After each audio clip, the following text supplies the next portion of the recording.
नमस्कार। एसटिभी च्याटमा यहाँलाई हार्दिक स्वागत छ। म प्रकाश गिरी। एसटिभी च्याटको आजको अङ्कमा हामी चर्चा गर्नेछौँ हाम्रो परराष्ट्र सम्बन्धको बारेमा। धेरै मानिसहरूले नेपालको राजनीतिको चर्चा गर्दा हामी यहाँका राजनीतिक पार्टीहरू, तिनीहरूले बोकेका विचार र तिनीहरूले अवलम्बन गरेको सङ्गठनको ढाँचाको बारेमा हामी चर्चा गर्ने गर्दछौँ। तर हामी धेरै जसो समय यो चर्चा गर्दैनौँ कि ती राजनीतिक पार्टीहरू कोबाट ओतप्रोत भएर प्रभावित भएर पार्टी खोले, पार्टीको सङ्गठन बनाए र आफू चलिरहेका छन्। यो कुरा हामी कमै चर्चा गर्ने गर्दछौँ। आजको अङ्कमा चाहिँ हाम्रा राजनीतिक पार्टीहरू यो जुन असरल्ल परेको राजनीति छ यस्तो हुनुको पछाडिको कारण के हो त्यहाँ पनि चर्चा गर्नेछौँ। र विश्व परिवेशले आज के सङ्केत गरिरहेको छ? नेपाल मात्रै असरल्ल परेको हो, नेपाल मात्रै अविकसित भएको हो, अथवा हाम्रो जस्तो अल्पविकसित राष्ट्र नेपालको एउटा टिपिकल क्यारेक्टर छ कि अल्पविकसित राष्ट्रहरूको यस्तै खालको चरित्र हुन्छ? आज हामी त्यहाँ पनि चर्चा गर्नेछौँ। र यही पेरिफेरीमा चर्चा गरिरहँदाखेरि सरकारले भर्खर 3वटा देशको लागि राजदूतहरूको नाम सिफारिस गरेको छ। झन्डै 2-3 दर्जन देशमा राजदूतहरू रिक्त रहेका छन्। प्रधानमन्त्री बेलायत जाँदै हुनुहुन्छ। यो जुन चर्चा छ र स्पेनको सभामुख पनि नेपाल आउनुभएको छ। यस्तो खालको परिदृश्य हाम्रो सामुन्नेमा छ। यी केही घटनाहरू भए हामी यी घटनाहरूलाई पनि याद गरेर चर्चा गर्नेछौँ। हामीसँग आज कुराकानीको लागि स्टुडियोमा डाक्टर सुरेश चालिसे हुनुहुन्छ। बेलायतको लागि राजदूत भएर काम गरेर आउनुभएको व्यक्तित्व, राजनीतिक सुझबुझ राम्रै भएको व्यक्तित्व। डाक्टर साहब, यहाँलाई स्वागत छ। हस्, धन्यवाद। यो हामी चाहिँ चर्चा गर्दा नि डाक्टर साहब जस्तो चाहिँ बिहानदेखि बेलुकासम्म हामी के भन्छौँ भने ओहो यो देश बनेन, खत्तमै भयो। अब यो हाम्रो जेनेरेसन होइन, पछिल्लो जेनेरेसनले पनि दुःख पाउने भयो, बिग्रने भयो, खत्तम हुने भयो, अथवा केही पनि हात नलाग्ने भयो। डाक्टर साहब, अलिकति यो कुरालाई अलिक माथिबाट हेरौँ। माथिबाट हेर्दाखेरि अब तपाईँ त्यत्रो युरोप बस्नुभयो, आफ्नो अध्ययनको रिसर्चको पार्ट त छँदै नै छ। यो नेपाल मात्र यस्तो हो कि ग्लोबल अर्डर नै अहिले यस्तो छ? यो ग्लोबल अर्डर नै यस्तो छ अहिले। तपाईँलाई खास गरी तपाईँलाई भनौँ, म जब कोल्ड वार थियो नि, कोल्ड वारको आफ्नै चाहिँ नि यो दुर्गुणहरू थियो होइन। 2टा ठुलो होस्टाइल क्याम्प थियो, तर त्यसले एउटा स्टेबिलिटी दिएको थियो वर्ल्डमा, वर्ल्ड अर्डरमा एउटा स्टेबिलिटी चाहिँ थियो। तर जब कोल्ड वार सकियो नि, त्यसपछि के भयो भनेदेखि चाहिँ नि तपाईँलाई पनि थाहा भएको कुरा हो कि अब अमेरिका चाहिँ नि, किनकि डेमोक्रेसीको विजय भयो होइन, सबैतिर संसारभरि डेमोक्रेसीको, अब नेपालमा सहित हुन्छ नि, डेमोक्रेसी चाहिँ नि को उत्पत्ति या चाहिँ भनौँ प्रादुर्भाव या चाहिँ नि रेस्टोरेसन संसारभरि हुन लाग्यो। त एउटा के चर्चा भयो भनेदेखि अब अमेरिका चाहिँ नि सिङ्गल पुलिसम्यान हुन्छ, यो संसारभरि यसले चाहिँ नि ऊ गर्छ, शासन गर्छ भन्ने आयो। तर त्यसको ठिक केही वर्षपछि नै के भयो भनेदेखि अमेरिका चाहिँ नि सिङ्गल पुलिसम्यान हुन सक्दैन, उसलाई चाहिँ नि हरेक रिजनमा एउटा पार्टनर चाहिन्छ, तब मात्रै बलियो हुनसक्छ भनेर भन्ने आयो फेरि। तर त्यसको पछि केही समयपछि फेरि के भन्दै होइन, त्यो पनि नचल्ने रहेछ। अब मल्टिपोलर वर्ल्ड अर्डरमा जान्छ संसार भन्ने कुरा आयो। अहिले पनि मल्टिपोलरकै कुरा भइरहेछ, तर त्यसले पनि स्टेबिलिटी पाएको छैन है। अब म उदाहरणको लागि तपाईँलाई भन्छु, जस्तै अमेरिका र चाहिँ नि भारतको चाहिँ एउटा राम्रो सम्बन्ध छ। 2005 देखि नै चाहिँ तपाईँलाई न्युक्लियर एउटा डिल गरेपछि अमेरिका र चाहिँ नि भारत नजिक आएको। त्योभन्दा अगाडि थिएन। हेर्नुहोस्, भारत चाहिँ नि पहिले सधैँ चाहिँ नि के छ, रसियासँग बसेको हो उनीहरूको, सेक्युरिटी प्याक्ट पनि थियो उनीहरूको। तर के भयो भनेदेखि चाहिँ नि त्यति हुँदाहुँदै पनि अब 2टा अहिले तपाईँलाई है कोमकासा र बेका एउटा अमेरिकासँग चाहिँ नि भारतको चाहिँ नि एउटा ऊ छ, एग्रिमेन्ट छ, भेरी स्ट्रेटेजिकली इम्पोर्टेन्ट त्यो एग्रिमेन्ट हो। त्यति हुँदाहुँदै पनि भारत कहिलेकाहीँ के भन्छ भनेदेखि होइन, हामीसँग चाहिँ नि स्ट्रेटेजिक अटोनोमी अर्थात् रणनीतिक स्वायत्तता छ, अमेरिकाले भनेको कुरामा हामी जान्छौँ भन्ने छैन भनेर भन्छ। अर्थात् के छ भनेदेखि यो देशहरूको, संसारभरिको देशहरूको चाहिँ नि यो बिहेभियरमा कस्तो मार्जिनल एउटा हुन्छ नि, सीमान्तकारी बिहेभियर जस्तो देखिन्छ। त त्यसले के छ भनेदेखि चाहिँ नि नेपाल अब त्यसलाई जोड्नु हो भनेदेखि नेपालको अब मैले सट्ट भन्नु पर्दाखेरि के भन्छु भनेदेखि यो ट्रान्जिसन जो हो नि, सङ्क्रमण चाहिँ नि धेरै लामो भयो है। त्यसमा बाह्य प्रभाव पनि छ अलिकति र आन्तरिक प्रभाव नै मुख्य छ। यो जस्तो नेपालको ट्रान्जिसनमा चाहिँ ग्लोबल अर्डरको तपाईँले जुन कुरा गर्नुभयो अहिले चाहिँ एउटा सिङ्गल दादा कोही पनि छैन, कोही पनि छैन। अमेरिका पनि रहेछ, चाइनाको दबाबलाई त्यत्तिकै छ होइन, चाइनाले उछिन्ला कि भन्ने पिर पनि उसलाई त्यत्तिकै छ, अरू राष्ट्रहरूको पनि त्यत्तिकै छ। यो मल्टिपोलर जुन छ नि अहिले ग्लोबल अर्डर, त्यसको चाहिँ असर हामी कहाँ कस्तो परेको छ? अब नन एलाइन मुभमेन्ट हामीहरूले अहिले अस्ति पनि हाम्रो देशले भाग लिएर आयो है नन एलाइन मुभमेन्टमा। हामी सिद्धान्तको कुरा गर्दाखेरि नन एलाइन मुभमेन्टको कुराहरू गर्छौँ है। तर के छ भनेदेखि चाहिँ नि यो मल्टिपोलर वर्ल्ड अर्डर खास गरी हाम्रो यो जोग्राफिकल जुन सिचुएसन छ नि हाम्रो नेपालको, त्यसमा हामी कुनै पनि ब्लकमा बस्न हामी सक्दैनौँ। मल्टिपोलर वर्ल्ड अर्डर त छ, जस्तै तपाईँलाई रसिया र के अरे चाइना या इरान हुन्छ नि नजिक जस्तो देखिन्छ। अब त्यति हुँदाहुँदै पनि रसिया र के अरे इन्डियाको आफ्नै खालको रिलेसन छ। तपाईँलाई थाहा भएको कुरा हो कि अब अमेरिकाको रिजर्भेसनको बावजुद पनि इन्डियाले चाहिँ नि S-400 डिफेन्स सिस्टम चाहिँ रसियाबाट लियो। अब अमेरिकाको चाहिँ नि के थियो भनेदेखि चाहिँ नि पोलिसी उसको चाहिँ नि रसियालाई उनीहरूले स्याङ्सन इम्पोज गरेछ होइन। त्यो देशसँग चाहिँ नि हाम्रो एग्रिमेन्ट भएका देशहरूको चाहिँ सम्बन्ध नहोस् भन्ने हो, तर इन्डियाले मानेन। त मैले भने मल्टिपोलरको चाहिँ नि एउटा चाहिँ नि लक्ष्य या चाहिँ त्यसको केही सम्भावना या त्यो प्रक्रिया अगाडि बढ्दै पनि त्यो भित्र फेरि चाहिँ हुन्छ नि त्यो मल्टिपोलरको चाहिँ नि पार्ट हुन चाहिरहेको छैन देशहरू। नेपालको सिचुएसन पनि अहिले त्यही छ।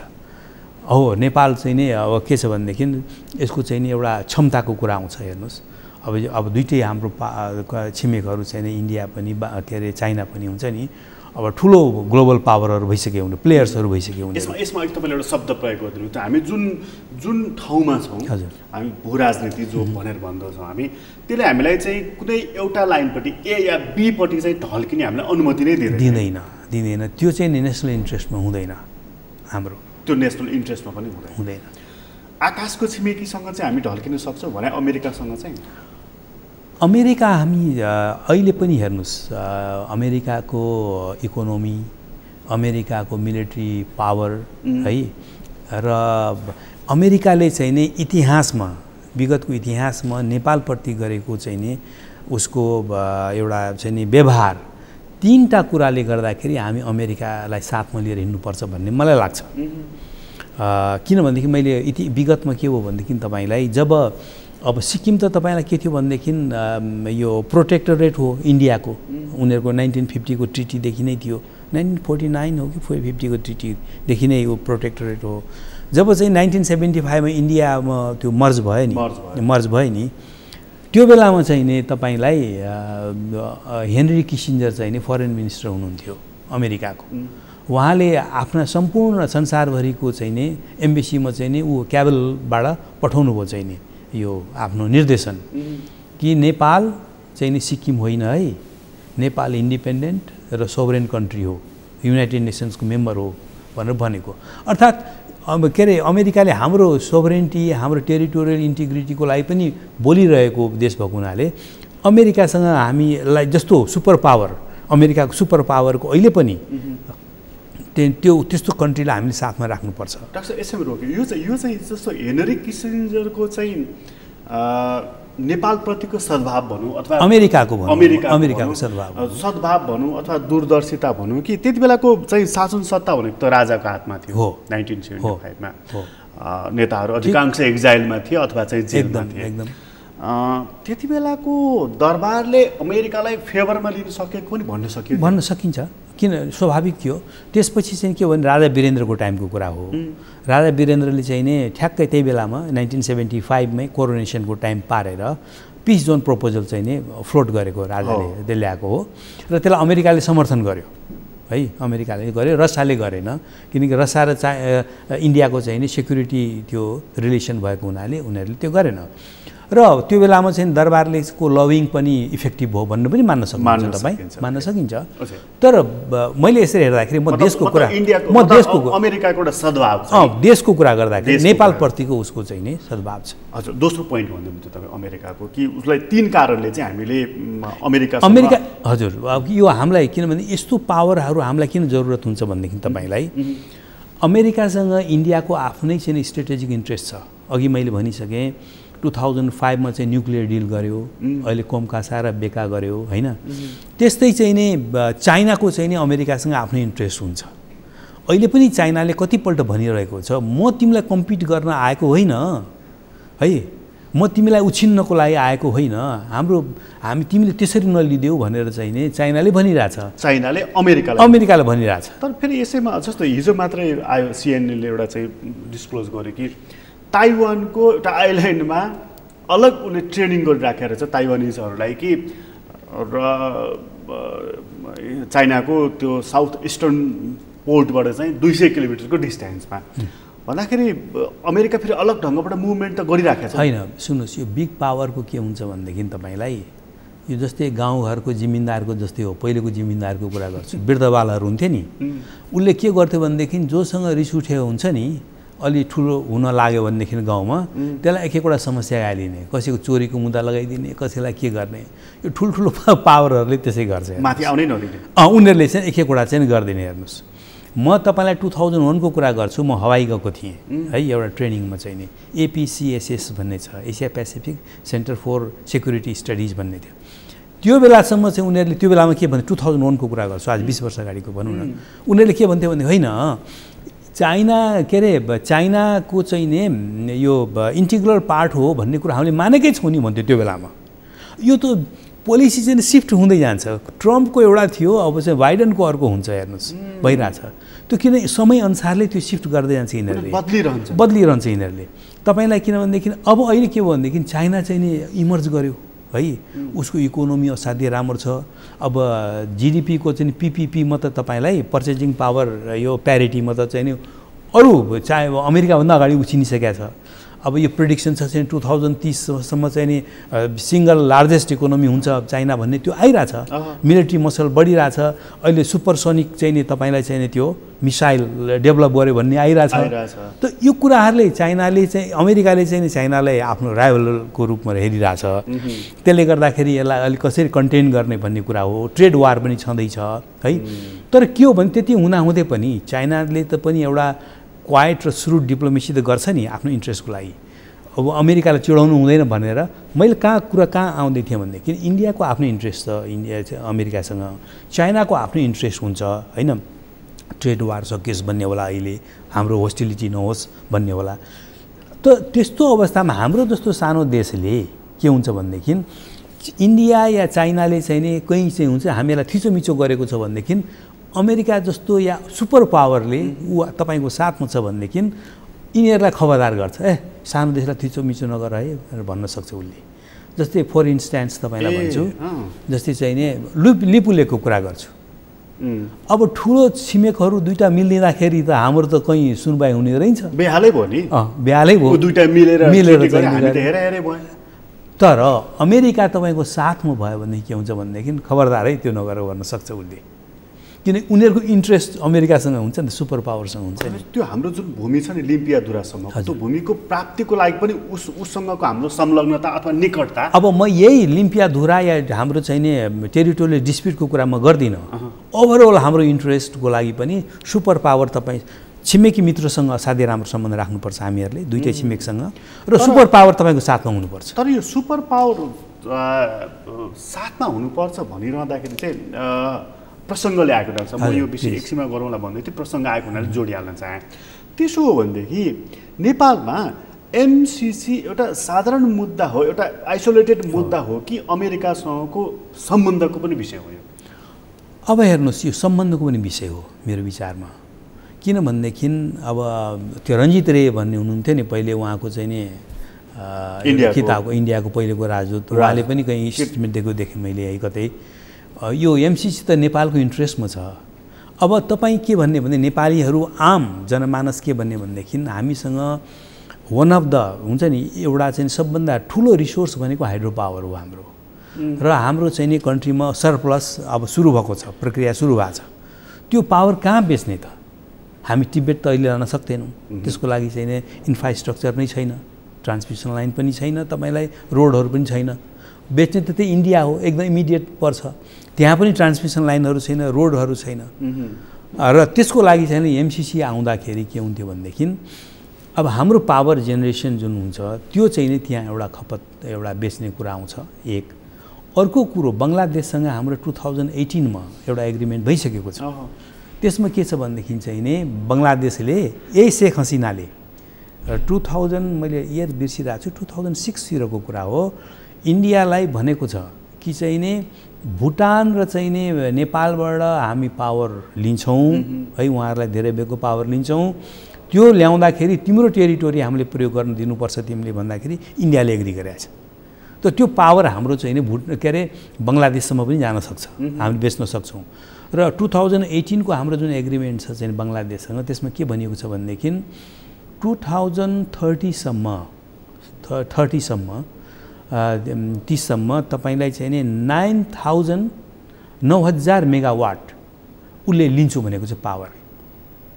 अब जबसम्म चाहिँ नि यो ट्रान्समिसन लाइन चाहिँ नि हामी बनाउँदैनौँ, एमसिसी आउँदैन, पैसा पनि त चाहियो त्यसको लागि है, तबसम्म कसरी सम्भव छ त्यो कुरो? हामी कहाँ चाहिँ त्यो 500 मिलियन भनेको it's not a big deal भन्दै छ। ठिक छ, त्यो पनि ठिक हो, तर के छ भनेदेखि चाहिँ नि त्यो तपाईँको ऋण कति छ देशको हेर्नुहोस् त, तपाईँको विकासको चाहिँ नि कति ऋण लिनुभएको छ चाहिँ नि।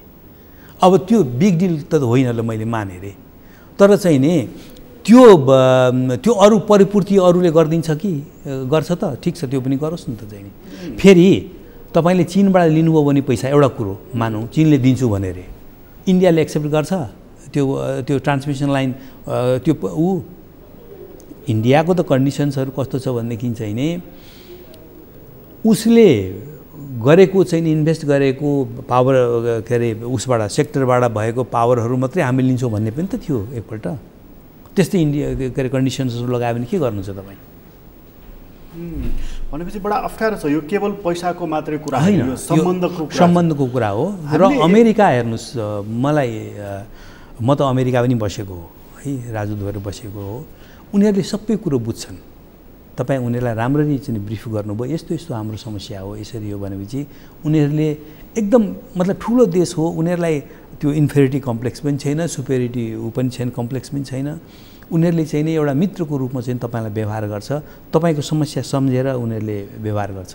तर हामीले कन्भिन्स गर्न सक्नु पर्यो, अफकोर्स आफ्नो कुरा प्रष्ट मलाई तपाईँलाई एउटा उदाहरण भन्छु म, किन मैले यो भनेको भनेदेखि म राजदूत हुँदाखेरि के भयो भनेदेखि प्रो टिबेट मुभमेन्टहरू बढ्यो नेपालमा है। अनिखेर गभर्मेन्टले चाहिँ नि यो चाइना बोर्डरमा अलिकति चाहिँ हाई ह्यान्डेड गर्यो, रिप्रेस गर्यो डेमोन्स्ट्रेटरहरूलाई भन्ने कुरो चाहिँ नि एकदम त्यसको चाहिँ नि चारैतिर विरोधहरू भयो। टिबेटनले इन्डिया गऱ्यो, अमेरिकामा पनि प्रदर्शनहरू भयो, त्यो प्रदर्शन हामी कहाँ पनि आयो, राजदूतावास पनि आयो र उनीहरूले चाहिँ नि हामीलाई पिटिसन पनि दिए हुन्छ नि त्यहाँको। मलाई चाहिँ नि मैले नाम बिर्तेँ मन्त्रीको चाहिँ नि ह्युमन राइट्स हेर्ने एउटा मन्त्री हुनुहुन्थ्यो, महिला मन्त्री हुनुहुन्थ्यो, उहाँले मलाई बोलाउनु भयो युएसको बोलाउनु भयो। बोलाएपछि मैले उहाँसँग पर्सनल टकमा मैले एकदम फ्रेङ्कली र अनेस्टली मैले भने हाम्रो जियोग्राफिकल्लीको लोकेसन तपाईँहरूलाई थाहा नै छ है, हामी चाइनालाई चाहिँ नि हाम्रो पोलिसी नै छ, वन चाइना पोलिसी छ, टिबेट चाइनाको इन्टिग्रल पार्ट भन्ने कुरा हामीले एकदम मानेर हिँडेका छौँ है।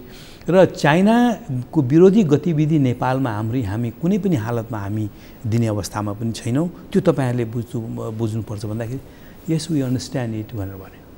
त भनेपछि के हो भनेदेखि चाहिँ उहाँहरूले नबुझ्ने कुराहरू होइन, इजिली लियो एकदम उहाँहरूले बुझ्नुहुन्छ सबै यो। मतलब एमसिसीको केसमा पनि त्यसमा हाम्रो कन्भिन्सिङ क्यापासिटी चाहिँ कमजोर भयो। अब त्यसमा चाहिँ नि के छ भनेदेखि अलिकति मलाई लाग्छ है, अब चाइनाले पनि कसरी लियो भनेदेखि किनकि त्यो ग्लोबल टाइम्सहरूको त्यो रिपोर्टहरू म हेरिरहेको छु कि त्यसमा चाहिँ नि के छ भनेदेखि चाहिँ नि अब क्वाड्रिलेटरल एलायन्स पनि एउटा यो रिजनमा तयार भएको छ इन्डो पेसिफिकमा होइन। त्यसपछि तपाईँलाई दुईवटा इन्डियासँग त्यो मैले अहिले भनिसकेँ, दुईवटा एग्रिमेन्ट पनि बेकार चाहिँ नि कम्कासा दुइटै भइसकेको छ होइन, न्युक्लियर डिल धेरै अगाडि हो। त्यसपछि तपाईँलाई के छ भनेदेखि अब अहिले चाहिँ नि यो अस्ट्रेलिया, युके, अमेरिकाहरूको चाहिँ एउटा फेरि अर्को एलायन्स बन्यो चाहिँ नि रिसेन्टली होइन। त्यो एलायन्सहरूले गर्दाखेरि उसलाई चाहिँ नि के अरे शङ्का भयो कि मलाई घेर्दैछन् कि यिनीहरूले चाहिँ भन्ने कुरो। अब नेपाल पनि त्यसमा आउन लाग्यो कि भनेर शङ्का लागेको जस्तो मलाई लाग्छ। मतलब नेपालमा चाहिँ एमसिसीको विरुद्धमा चाहिँ जुन खालको एउटा माहौल बनेको छ डाक्टर साहब, यसमा चाहिँ चाइनाको अप्रत्यक्ष रोल देख्नुहुन्छ? अब चाइनाले त्यहाँ अब रोल गर्यो या इन्टरफियर गर्यो भनेर त्यो त म भन्दिनँ, तर के छ भनेदेखि चाइनाको संवेदनशीलतालाई बुझ्ने मान्छेहरूलाई चाहिँ त्यो लागिरहेछ कि चाइनालाई घेर्दैछ भन्ने, र यो इन्डो पेसिफिक स्ट्राटेजीको पार्ट हो भन्ने उहाँलाई लागिरहेको छ। अब रेन्ज के अरे एउटा मिस्टेक कहाँ भयो भनेदेखि अमेरिकन असिस्टेन्ट मिनिस्टर क्या रेन्ज हुनुहुन्थ्यो, डेभिड रेन्ज, RANZ जस्तो लाग्छ, उहीँले भनिदिनु भयो इन्डो पेसिफिकको चाहिँ पार्ट हो भनिदिनु भयो क्या। त्यसले पनि कन्फ्युजन गरायो मान्छेहरूलाई। अहिले त अब सरकारको एउटै पार्ट देखिन्छ, माओवादी, माधव नेपालको पार्टी, एकीकृत समाजवादी, तर उहाँहरू पनि सशङ्कित हुनुहुन्छ एमसिसीको सन्दर्भमा, त कसरी यो विषय? तर माधव कुमार नेपालहरूले जुन एउटा उहाँहरूको जुन क्वेरी छ, एउटा चाहिँ हुन्छ नि जिज्ञासा छ नि, त्यसलाई चाहिँ नि यो फातेमाले आउनुभन्दा आएपछि चाहिँ नि जुन दिनुभएको छ नि क्लेरिफिकेसन जुन दिएको छ नि, सायद त्यो कुराहरू सबै पर्छ होला त्यसमा जस्तो लाग्छ। उहाँहरू चाहिँ अब अमेरिकन गभर्मेन्टले चाहिँ क्लेरिफिकेसन दिनुपर्छ। अब त्यसको त अब हेर्नुहोस्, एउटा हिन्दीमा कहावत छ क्या, बाल का खाल भन्छ क्या, कपालको पनि चाहिँ छाला निकाल्न लागेपछि त त्यसको कुनै उ छैन चाहिँ। माओवादीले यो विषयलाई चाहिँ जोरदार ढङ्गले उठाउनुको पछाडिको कारण त्यही मैले अघि भनिसकेँ कि चीनको संवेदनशीलतालाई निहालेर हेर्ने केही चाहिँ नि फोर्स या व्यक्तिहरूलाई चाहिँ नि लागेको छ कि होइन यो एमसिसीको माध्यमबाट पनि के गर्दैछन् कि।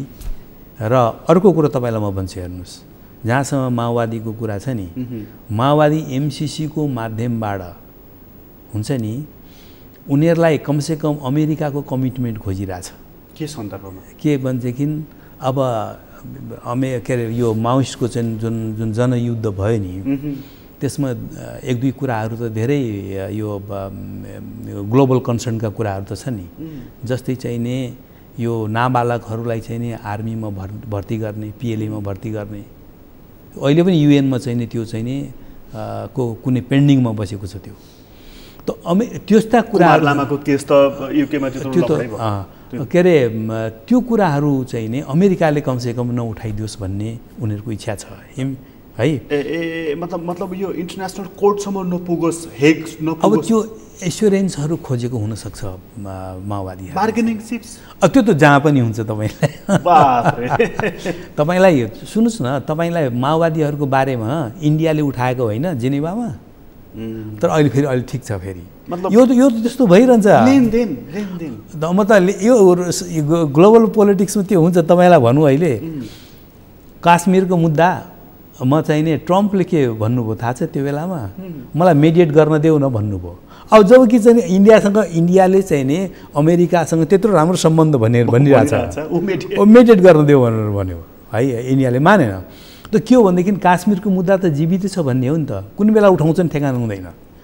तर के हो भनेदेखि अब यी कुराहरू त छँदैछ। यसै कारण इन्डिया पनि चाइना के अरे अमेरिकासँग त्यसरी कम्प्लिटली चाहिँ नि एक्ज्याक्टली स्ट्रेटेजिक अटोनोमी उसले भनेको कारण त्यही पनि हो। कुनै पनि बेला कश्मीर आज पाकिस्तान अमेरिका हजुर सपोर्ट गरिदिन सक्छ भन्ने उसलाई भएछ। आज अमेरिकन चाहिँ नि काङ्ग्रेसको लागि टिबेटन एक्ट नै गरेछ है, टिबेटन सपोर्ट एक्ट नै एउटा गरेछ है। भोलि अर्को हुनसक्छ, संसारमा कहाँ चाहिँ नि हुन्छ चाहिँ थाहा छैन। डाक्टर साहब, यो एमसिसीमा टुङ्ग्याउनु चाहे यो विषय यदि मान्नुहोस्, हामी कहाँ अहिले जुन जनमत छ, एक थरी मानिसहरू भन्छन् कि एमसिसी भयो भने नेपालमा अमेरिकन आर्मीहरू चाहिँ बुटै बजार्दै आउँछन्, यसकारण यसलाई इग्नोर गर्नुपर्छ भनेर। मानिलिनुहोस् हामीले यसलाई इग्नोर गरिदियो भने अमेरिकासँगको हाम्रो सम्बन्ध के हुन्छ? अब हामीले हाम्रो जुन ट्रस्ट र क्रेडिबिलिटी छ नि, खास गरी अमेरिकासँगको सम्बन्धमा, त्यसमा चाहिँ नि धुन्धलापन या चाहिँ नि अलिकति क्या खल्लोपन आउने सम्भावना हुन्छ राष्ट्रकै। अफकोर्स म त यो व्यक्तिगत कुरा गरेँ होइन, मैले त राष्ट्रकै नेपाल र अमेरिका बिचको सम्बन्धको कुरा गरेको मैले। भनेपछि त्यसमा हरेक पोलिटिकल पार्टीहरूले ठन्डा दिमागले सोच्ने विषय रहेछ नि यो त। अफकोर्स ठिक छ डाक्टर साहब, यसमा मैले यति नै गरेँ। त्यसपछि अहिले चाहिँ हामी चाहिँ यो ग्लोबल अर्डरबाट हामीलाई के असर पर्न सक्छ भन्ने सन्दर्भ कुरा गर्दै गर्दै यहाँसम्म आइपुगेका थियौँ। यसमा बिआरआई पनि जोडेको छ। हुन त त्यो त्यति धेरै विवादित विषय बनेको छ नि नेपालमा, त्यसलाई एक्सेप्ट गर्ने कन्सेन्सस नै छ नि सबैले। अब काङ्ग्रेसले पनि एक्सेप्ट गरिरहेको छ, कम्युनिस्टहरूले पनि एक्सेप्ट गरिरहेको छ। फेरि चीन हाम्रो हेर्नुहोस्, चीन चाहिँ नि के हो भनेदेखि हामीले अब कुरा गर्दाखेरि भारतसँगको हाम्रो सम्बन्ध त एकदम अति नजिक छ। हामी चीनसँग पनि हाम्रो त्यस्तो इरिटेन्ट्सहरू चाहिँ नै छैन। एउटा चाहिँ हुन्छ नि मतलब हामीलाई समस्या गरिराख्ने खालको चीनसँग छैन। त्यस कारणले पनि एक्सेप्टेन्सको लेभल चाहिँ हाई छ है। र यो प्राइम मिनिस्टर चाहिँ अब युके गइराख्नु भएको छ। हजुर, हामीसँग त्यहाँ राजदूत हुनुहुन्न, हामीले फिर्ता गरेका छौँ। एउटा इन्ट्रेस्टिङ कुरा चाहिँ हामीले ग्लोबल अर्डरको कुरा गऱ्यौँ। नेपाल जस्तो देश तपाईँले अघि बडा महत्त्वपूर्ण कुरा गर्नु, हामी जुन भूभागमा छौँ त्यहाँ हामी कतैपट्टि ढल्कनै सक्दैनौँ। त्यो भूभाग यो जमिनले नै हामीलाई अनुमति दिँदैन। हामी त्यहाँ चाहिँ नि बडा एउटा यस्तो खालको चाहिँ स्थिति बनाएर हामीले बस्नुपर्छ, सबैसँग चाहिँ निकटको सम्बन्ध राख्नुपर्ने छ।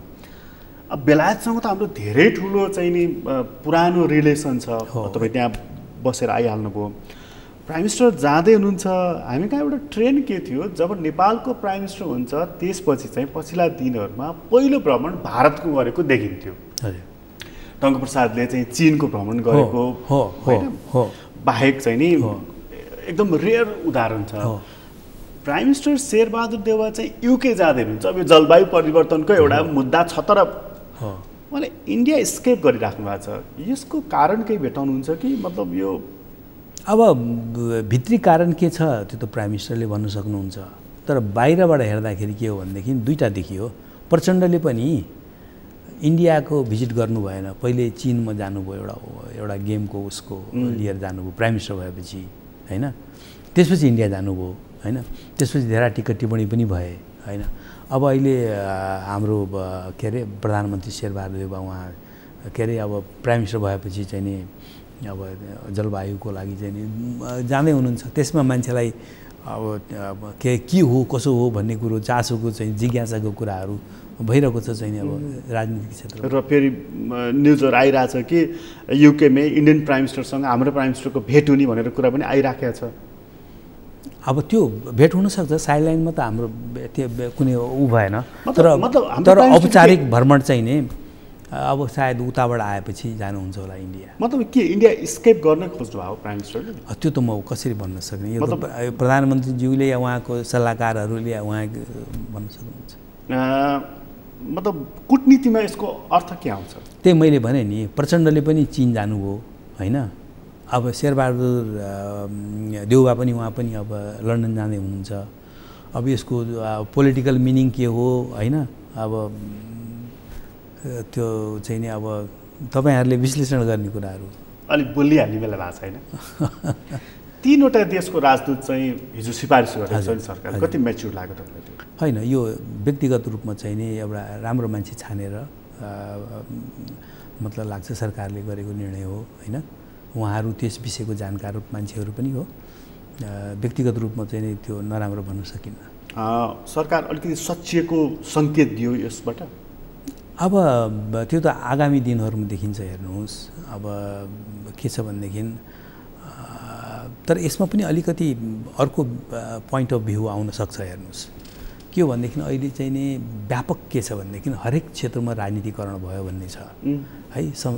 तर हेर्नुपर्ने हामीले क्या यो छुट्याउन सक्नुपर्ने लिडरसिपहरूले के हो भनेदेखि संवैधानिक अङ्गहरूमा राजनीतिकरण हुन दिनुहुन्न भन्ने कुरो एकदम 100% त्यसमा चाहिँ नि स्ट्रिक्ट हुनुपर्छ। अब राजदूतको एपोइन्टमेन्टमा चाहिँ नि यसमा पनि चाहिँ नि के अरे अब नन पार्टिसन मान्छेलाई नै लानुपर्छ भन्ने जरुरी छैन। यो हाम्रो मापदण्डले भनेको छ 50% चाहिँ नि मन्त्रालयका मान्छेहरूलाई पठाउने, 50% पोलिटिकल एपोइन्टमेन्ट गर्ने भन्ने भनेकै छ। त्यसकारण चाहिँ नि कुनै पोलिटिकल मान्छे गर्दाखेरि चाहिँ नि त्यसले कुनै घाटा हुन्थेन त्यो चाहिँ नि। तर सुरुवाती यो अहिले चाहिँ अलिकति विषयविज्ञ नै राखेको भनेर मान्न सकियो अहिले। अफकोर्स 3जना, किनभने भारत, अमेरिका र चाहिँ उसको। तर बेलायतमा हामीसँग राजदूत हुनुहुन्न, प्राइम मिनिस्टर त्यहाँ जाँदैनुहुन्छ। हामी कति परिपक्व छौँ कूटनीतिक रूपमा भन्ने कुराको एउटा अब यो हेर्नुहोस्, यो सङ्क्रमणकालको समाजहरूमा यस्ता कुराहरू हुँदो रहेछ। तर नि डाक्टर साहब एकैचोटि 12 जना राजदूतहरू उहाँहरूको कार्य सम्पादन नहेरिकन एकैचोटि आऊ फिर्ता हाम्रो गभर्मेन्ट चेन्ज भयो तिमीहरू फिर्ता भयो मतलब यसले राम्रो सन्देश दियो त अब यो त सुन्नु न मैले अहिले सङ्क्रमणको कुरा गरेँ नि म आफै अमेरिकामा छु होइन माओवादीको त्यो गभर्मेन्ट आउने बित्तिकै मलाई ल आउनुहोस् भनेर भनिदियो अब मैले भन्न खोजेको त्यो त यो पहिलेदेखिकै हो अहिलेको कुरा होइन तपाईँलाई मतलब तपाईँको व्यक्तिगतै कुरा गरौँ त्यसरी अल अफ सडन तपाईँलाई निर्देशन आयो कि फिर्ता आओ ओके तपाईँ जसलाई प्याक गर्नुभयो फर्किनु भयो तर फरक चाहिँ के पर्दो रहेछ त्यसले असर गर्छ हेर्नुहोस् दुईवटा कुरा छ के छ भनेदेखि चाहिँ नि एउटा मेसेज ग्लोबली या सम्बन्धित देशहरूमा के जान्छ भनेदेखि अहिले पनि सङ्क्रमण त्यो देशमा सिद्धिएको रहन्छ भन्ने सङ्क्रमण सिद्धिएको रहन्छ भन्ने हुन्छ र सङ्क्रमण भइरहेको देशहरूमा उनीहरूले ठुल्ठुलो कुरा गर्न रुचाउँदैन इन्भेस्टमेन्टकै कुराहरू पनि रुचाउँदैन रिस्क हुन्छ नि जहाँ सङ्क्रमण भन्ने देश भइरहेको देश छ भने उनीहरूले पत्ता लाउँछ त्यहाँ धेरै ठुल्ठुलो इन्भेस्टमेन्ट गर्दैन किनकि रिस्क इन्भल्भ हुन्छ त्यहाँ एउटा त्यो मेसेजहरू जान्छ राजदूत फटाफट चेन्जहरू गर्दै गयो भनेदेखि चाहिँ नि सङ्क्रमण सकिएको रहन्छ भन्ने हुन्छ र त्यसले गर्दाखेरि इन्भेस्टर्सहरू पनि अलिकति डराउँछन् चाहिँ आउनलाई तर भनौँ न जस्तो भारतै भनौँ बेलायतै भनौँ अमेरिका नै भनौँ चीन भनौँ यस्ता देशहरूमा हाम्रो जस्तो देशका राजदूतहरूले प्रभावकारी भूमिका निर्वाह गर्न सक्छन् उनीहरूलाई त्यत्रो धेरै महत्त्व दिन्छन् र उनीहरूले होइन अब के छ भनेदेखि अब हेर्नुहोस् अब जस्तै तपाईँलाई भारत चीन अमेरिका बेलायत भन्नुभयो नि सबैसँग अब यो भारत र चीन त हामीलाई अहिले के अरे यो रणनीतिक रूपले पनि असाध्य महत्त्वपूर्ण छ तपाईँलाई आर्थिक विकासको लागि पनि असाध्य महत्त्वपूर्ण छ उनीहरूको है अब अमेरिका र चाहिँ बेलायतको चाहिँ हाम्रो सम्बन्ध राम्रो छ अघि मैले भनिसकेँ किन अमेरिकासँग हामी नजिक बस्नुपर्छ या बेलायतसँग त्यस कारण उनीहरूले महत्त्व दिन्छन् चाहे कस्तै जो राजदूत गयो भने पनि देशले पठाइसकेपछि उनीहरूले दिने कुराहरू मद्दतहरू गर्छन् तर यो सङ्क्रमणको मैले एउटा कुरो भन्न बिर्सेँ मैले सङ्क्रमणको कुरा गर्नुभयो नि राजदूतहरू आउने हाम्रो मूल समस्या यहाँ देशको चाहिँ नि हाम्रो पोलिटी भन्छ नि हाम्रो संविधानमा छ र संविधान र चाहिँ नि तपाईँलाई चाहिँ नि यो नेतृत्व वर्गहरूमा छ हेर्नुहोस् हाम्रो संविधानले चाहिँ नि म कहाँ तपाईँलाई ल्याउँदैछु भनेदेखि यो नेतृत्वले बुझ्नुपर्छ जरुरी छ भनेर लाग्छ मलाई र योसँग जिज्ञासा राख्ने या चाहिँ बुझ्न चाहने मान्छेहरूले बुझ्नुपर्छ हामीले जुन सिस्टम अङ्गीकार गऱ्यौँ नि है त्यो अङ्गीकार गरेको सिस्टम वेस्टमिनिस्टर मोडल होइन तपाईँलाई इन्डियाको जस्तो पनि होइन हामीले यहाँ चाहिँ नि प्रोपोर्सनल रिप्रेजेन्टेसनको इलेक्टोरल सिस्टम हामीले इन्ट्रोड्युस गऱ्यौँ है इन्डियामा पनि छैन बेलायतमा पनि छैन यो सिस्टम अब त्यो प्रोपोर्सनल रिप्रेजेन्टेसन जब हामीले मिक्स्ड इलेक्टोरल सिस्टम हामी गयो नि फर्स्ट पास्ट द पोस्ट र चाहिँ प्रोपोर्सनल रिप्रेजेन्टेसन दुईटामा गयौँ नि हामी त्यसको मूल नै उद्देश्य के हो भनेदेखि मान्छेले बुझ्नुपर्ने कि अबको समय भनेको कोएलिसन कल्चरको हो यो बुझ्नुभयो नि सबैले मिलेर देशलाई अगाडि बढाउँ सरकार अगाडि बढाउँ भन्ने हो तर यो लिडरहरूको मानसिकता के छ भनेदेखि इन्डियाको सिस्टम र चाहिँ नि बेलायतको सिस्टम वेस्टमिनिस्टर मोडलको मानसिकता छ जसमा चाहिँ एउटा पार्टीको चाहिँ नि मेजोरिटी हुन्छ हैन त्यसले सरकार बनाउँछ भन्ने कुराहरू अब यसको विरोधाभास छ देशमा सिस्टम चाहिँ नि एउटा अँगाल्ने अनि मानसिकता अर्को राख्ने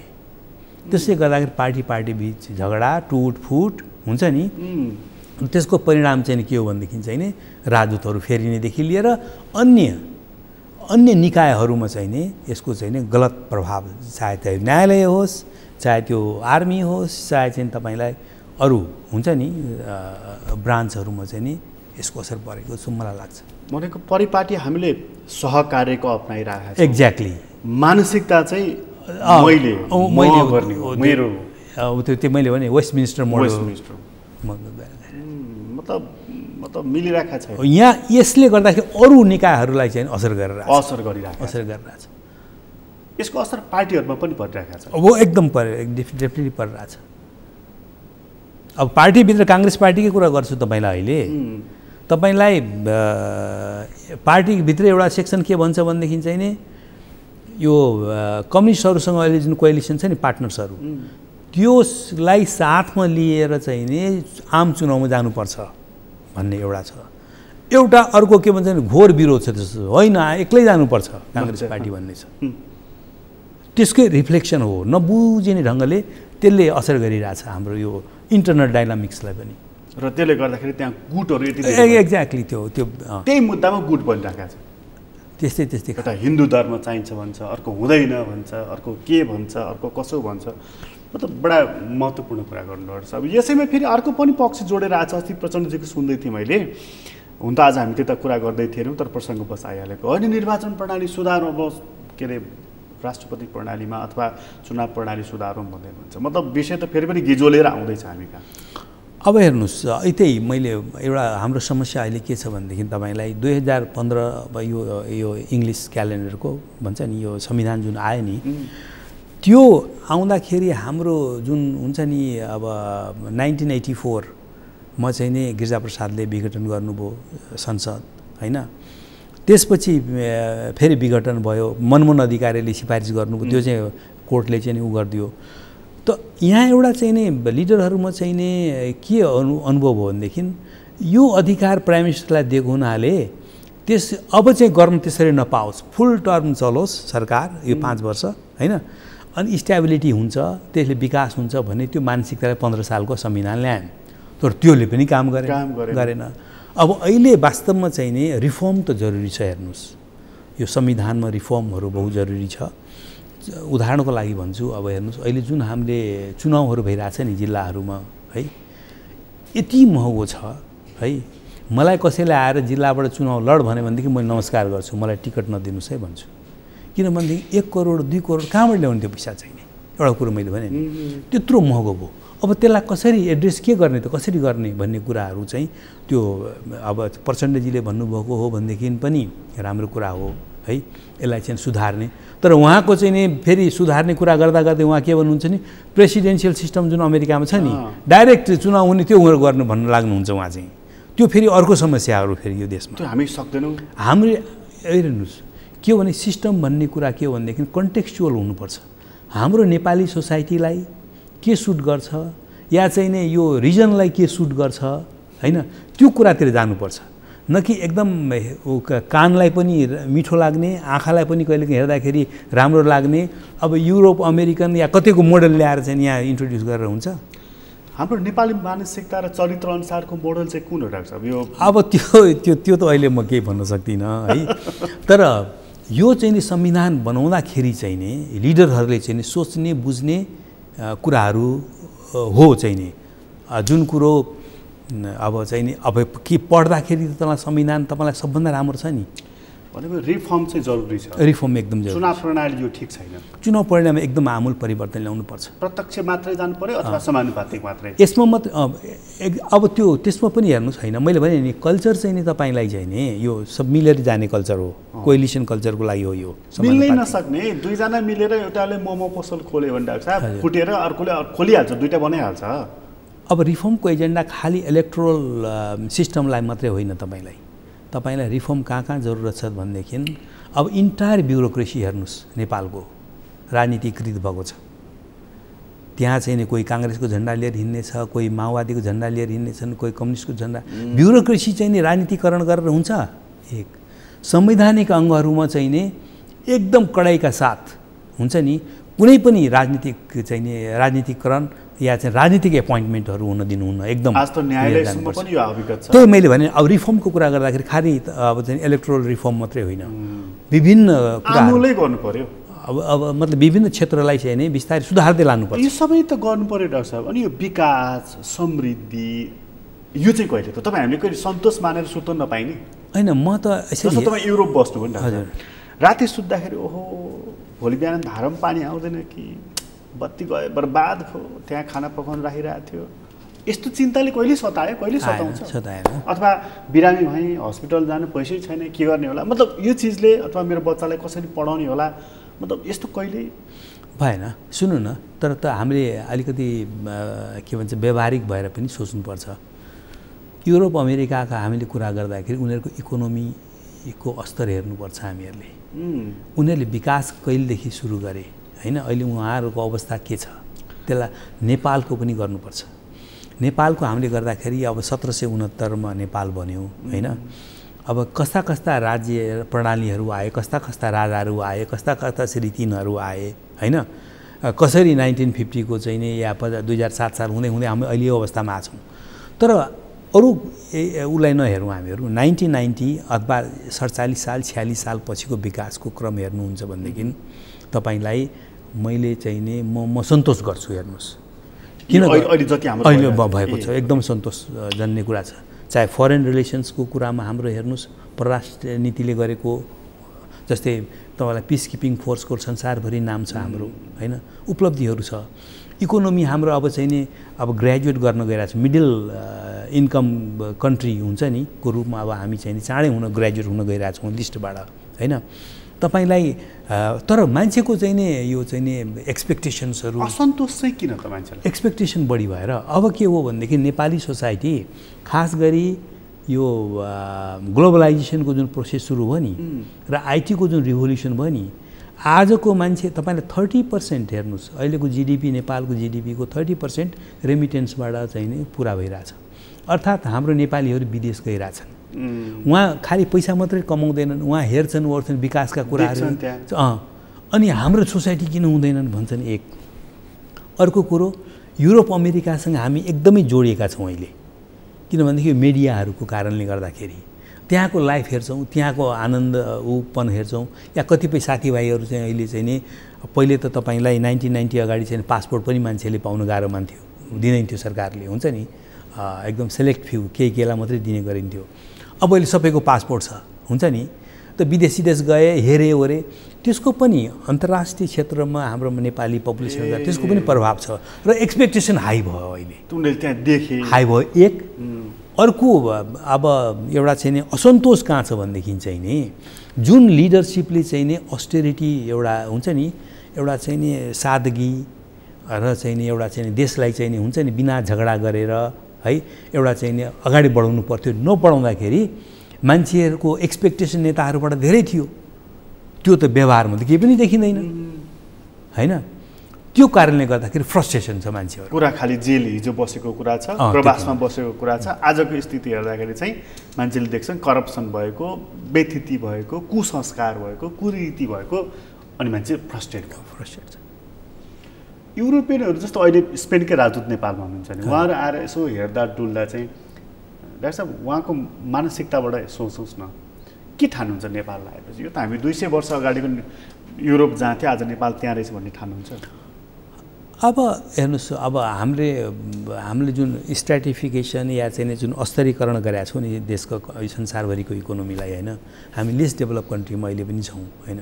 लिस्ट डेभलप कन्ट्रीको चाहिँ एउटा फिचर यही हो होइन। सडकमा चाहिँ गाई हिँडिरहेको हुन्छ होइन, गाईले त्यहीँ गोब्राइरहेको हुन्छ, भैँसी हिँडिरहेको हुन्छ। यो लिस्ट डेभलप कन्ट्री संसारमा कहीँ पनि जानुहोस् त्यो फेरि देख्नुहुन्छ, मान्छे सडकबाट हिँडिरहेको हुन्छ, सडकबाट हुन्छ नि त्यो उनीहरूलाई कुनै आश्चर्यको कुरा, उनीहरूले अध्ययन गरेका हुन्छ यो लिस्ट डेभलपको सामान्य मान्छे उनीहरू जस्तो स्पेनको सभामुख नेपाल आउनु भनेको पनि त नेपालको ठुलै कुरा हो नि एकदम। मतलब के लाभ हुन्छ, हामीले के लाभ लिन सक्छौँ हामीले? उहाँ जस्तो मैले यसो हेरेको उहाँको त्यो सेड्युल हेरेको, लुम्बिनी पनि जाने, स्वयम्भू पनि जाने, भक्तपुर, पाटन, अब नेपालले घुमाउने तिनै ठाउँ त हो नि, त लाभ के हुन्छ नेपाललाई त्यस्तोबाट? अब दुईवटा कुरा हुन्छ हेर्नुहोस्, एउटा चाहिँ नि उहाँहरूले जुन साइटको कुरा तपाईँले गर्नुभयो नि, त्यो आर्कियोलोजिकल्ली इम्पोर्टेन्ट हुन्छ नि यो साइटहरू, चाहे बुद्धको होस् चाहे चाहिँ भक्तपुरको हुन्छ नि। अब यसले टुरिज्म चाहिँ नि अलिकति उहाँको के अरे स्पेनको चाहिँ नि त्यो जनताहरूलाई त चाहिँ नि हाम्रो यत्रो इम्पोर्टेन्ट लिडर घुमेर आयो देशको भन्दाखेरि चाहिँ नेपाल होइन, हामीले नेपाल एम्बेसी पनि स्थापना गरेका छौँ त्यहाँ स्पेनमा